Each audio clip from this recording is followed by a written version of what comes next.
The elections in the United States are the big news this week, but in Ukraine last month, there was also an important election. President Viktor Yanukovych will keep a narrow parliamentary majority, but he now faces new parties and younger faces. October's vote has re-energized Ukraine's pro-Western opposition. We talked about it with our VOA man in Moscow, Jim Brooke. Now, the fact that President Yanukovych's party came in first in this vote, got the most votes, what kind of effect is this going to have on the country? His party won 30%, and now I'm hearing the communists may not join an alliance with him, in which case he'll have to cobble together an alliance with many of these independent congressmen. So he's going to have to work hard to put together a simple majority. Going into the elections, he was hoping to get a 2/3 majority, which would allow him to change the Constitution. Now he has to do some homework and work late nights to pull together a parliamentary 50% majority. In his Soviet youth, Viktor Yanukovych was a street fighter. Now he is 62 years old and Ukraine's president. Vitali Klitschko is the World's Boxing Council's heavyweight champion. He is 41 years old and represents Ukraine's new political generation. Klitschko and his Udar or Punch party led the opposition surge in Ukraine, the largest democracy to emerge from the Soviet Union. Ukraine's three opposition parties drew slightly more votes than President Yanukovych's two-party governing alliance. Mr. Yanukovych will keep control of parliament. And how was the opposition able to gain so much ground in this race? Good question. The playing field really was tilted against the opposition.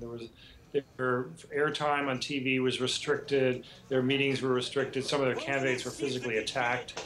There was a lot of funny business going on. For instance, my name is James Brooke, and if you want to vote for me, there might be 3 James Brookes on the list. One with KS, one with KE, and one with K. And I know people who voted for the wrong candidate because they got mixed up. But the opposition, did well. I think people are pretty fed up with the economic performance. Ukrainians complain of an economic decade lost to corruption and political paralysis. This year, Ukraine's economy is growing by only 1%. Julia, a 27-year-old office manager, says she and her friends have given up on politics. Actually, this year, I don't think that everybody will go for voting because people were disappointed with our last elections. Yet Vyacheslav, a university student, says he will vote for Yulia Tymoshenko's opposition party. But Tymoshenko can't run. She is in jail, serving a 7-year jail term for abuse of office stemming from when she was prime minister. Yulia Tymoshenko, because I don't like Yanukovych and his party and don't like the politician situation in my country, and I hope that it will be better in the future.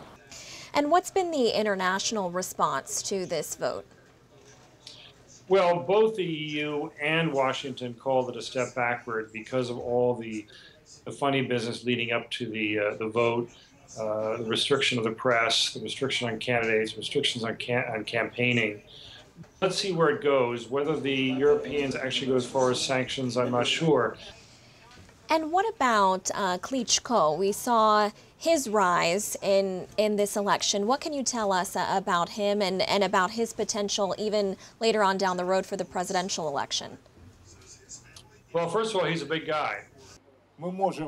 Vitali Klitschko stands 2 meters tall and punches so hard they call him Dr. Iron Fist.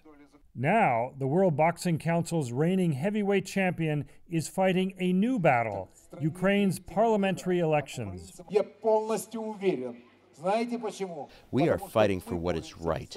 We are fighting for ideas, and they are fighting for money. And that is why I'm confident that we can build a normal state. The Poles, Czechs, Hungarians, and the Georgians could do it. We are Ukrainians, and we can do it too. Klitschko campaigns against corruption and for close ties with Europe. His party is Udar, Russian for punch. And and he's quite a guy. He's a self-made man. He's very charismatic.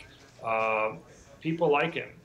But he also makes sense. He lived in Germany for 10 years, speaks fluent German, and really understands the West. He understands how Poland evolved with Western help, with German help, how Czech Republic, Slovakia, Hungary, and he always cites these other Central European countries as models for Ukraine. So he is sincerely pro-West.